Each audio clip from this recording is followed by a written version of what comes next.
Hi guys, it's ASBYT, and this right here from Gigabyte might just be one of the best laptops of 2021 for those modern day creatives out there, and for those who enjoy some serious gaming as well. It packs quite the punch. A great accurate viewing experience with this Samsung Amoled display, really solid performance being part of the RTX 30 series, and all the ports your hearts can desire. And a long way from dongle city of a MacBook Pro, for example. So when Gigabyte reached out to sponsor this first look, I jumped at the chance to get it in the studio, see what all the fuss is about, because on paper it looks a brilliant buy. But the question is it actually still right for you? Let's find out. So the full name for this unit is the Gigabyte Aero 15 OLED RTX 30 series, because of course it has one of the much talked about NVIDIA GeForce RTX 3070 GPUs, and more on the importance of that shortly. But first, let's take a look at the design, build quality, and all those boring fundamentals like ports. So what do we have here? Well, on the left hand side you have two USB Type A ports, 3.2 Gen 1, one Thunderbolt 3, great for hooking up additional displays, etc,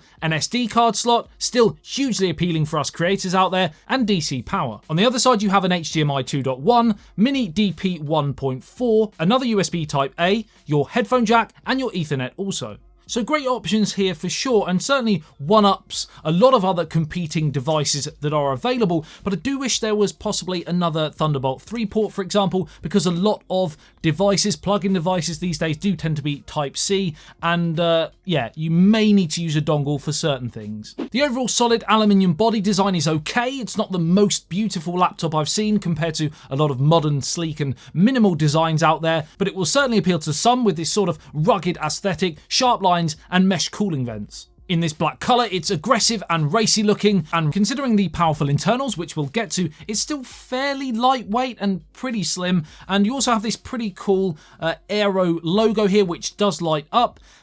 Great if that's your tipple. And you also have this really functional RGB backlit keyboard. More on the typing experience shortly. Now, there's no denying this 15.6-inch screen is brilliant. It's AMOLED, so you get brilliant vivid colours, great contrast levels at 100,000 to 1, and it's really accurately colour calibrated, matching the VISA Display HDR 400 true black standard. So it's great for video and photo editing, and has a 100% DCI P3 colour gamut. It's nice and sharp with a 4K resolution, and has a 1 millisecond display response time, and offers up 60% less harmful blue light than regular LCD screens. It's not the brightest at 400 nits, perfectly fine, but compared to the best out there in terms of screen brightness, maybe a 500 or 600 nits would have been slightly preferred.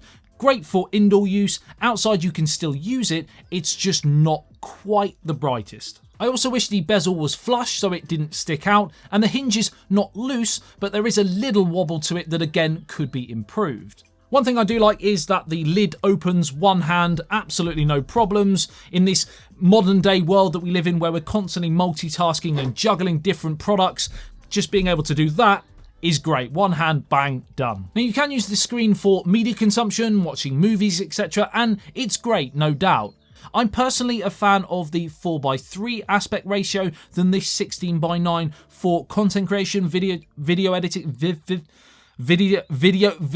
put your teeth in. Video editing, you get slightly more screen real estate, but with 4:3, if you are gaming and watching movies, you may get the black bars, and generally 16:9 is an aspect ratio that is very popular. And because this laptop also caters for gamers out there, maybe 16:9 is a better aspect ratio all round. It's personal preference. So it is a kind of great halfway house for those who are looking to content create, but also game as well. This can kind of do both, and I have run some benchmark tests to show you the sort of raw performance you will be expecting, and it's evident that this laptop is a real powerhouse. With a single core score of 1049 and a multi-core score of 7974 on Cinebench, and 1278 and 7599 on Geekbench. In terms of graphics, this Aero laptop is equipped with NVIDIA's GeForce RTX 3070, which is of course incredibly popular, and with real-time ray tracing and programmable shading, it's great for gaming, producing some ultra-realistic images. It scored 85,934 on Open and 106,312 on CUDA. And in real-world use, in the short time I've been using it, I have been testing out some games on here, and it's been a really enjoyable experience. Of course, how smooth a game feels can also be determined by the processor that the laptop has, and this Aero is rocking a 10th gen Intel Core i7 10870H CPU, which clocks between 2.2 and 5 GHz. Long-term use and subsequent performance as well is also determined by how well the laptop cools itself, and the thermal distribution in here is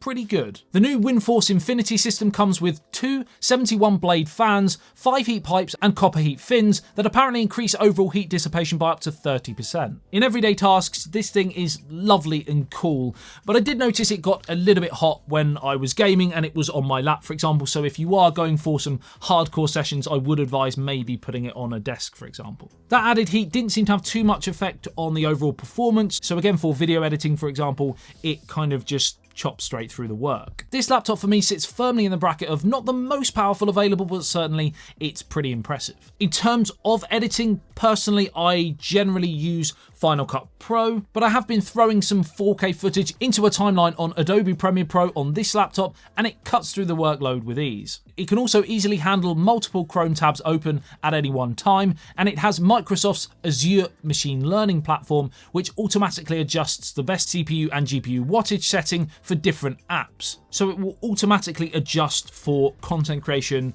gaming, etc. Now, before we get super excited about this laptop, there are a couple of things that may be a concern for you, and we'll get to those. But first, let's round up the rest of the laptop and how it works for a working environment, for example. Well, to start, in this 2021 online internet meetings type of vibe situation that many of us now find fairly standard, you may be interested to know that the webcam is buried down here near the hinge. The pros of this are, of course, you don't have to find a home for your webcam in the top bezel, so you get a more sort of full screen experience. And you can also hide the camera when it's not in use by flicking this switch across. The switch doesn't actually feel all that great, a little maybe on the flimsy side. I think something they could definitely work on for their next laptop maybe. And also the angle on these keyboard webcams is the sort of awful up the nose jobby that may make you want to actually plug in an external 4K webcam, for example, so you get a better angle and better resolution quality as well. The keyboard is comfortable to type on with fairly standard travel, and you do get the advantage of a full number set here as well. One thing I am impressed with is the trackpad. Could be possibly slightly larger, especially for creative tasks, but it's really reliable and has a really nice premium firm clickiness to it. It's often one of my biggest criticisms of a lot of Windows laptops. The trackpad tends to be a little bit unreliable. This is great. There is also a fingerprint scanner on the trackpad, which works well, although personally I would prefer the scanners to be integrated into a power button, for example, and not on the pad. Just personal preference.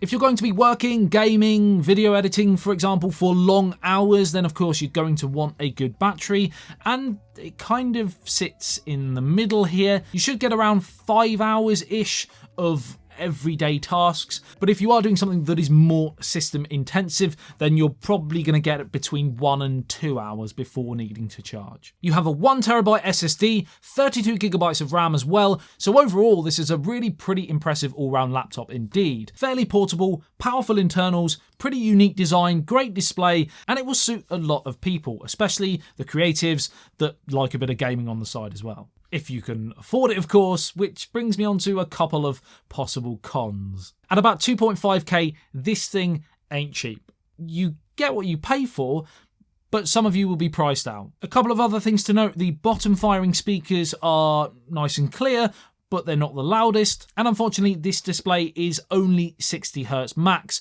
That may be a deal breaker for you, it may not. I will leave a link to the laptop in the video description below if you want more information. And if you've got any questions, let me know in the comments and I will try my best to answer as many as I can. Sub if you're new and love everything tech. Drop a like on the video if you enjoyed it and found it helpful. I love you, leave you. I'll see you in the next one. Peace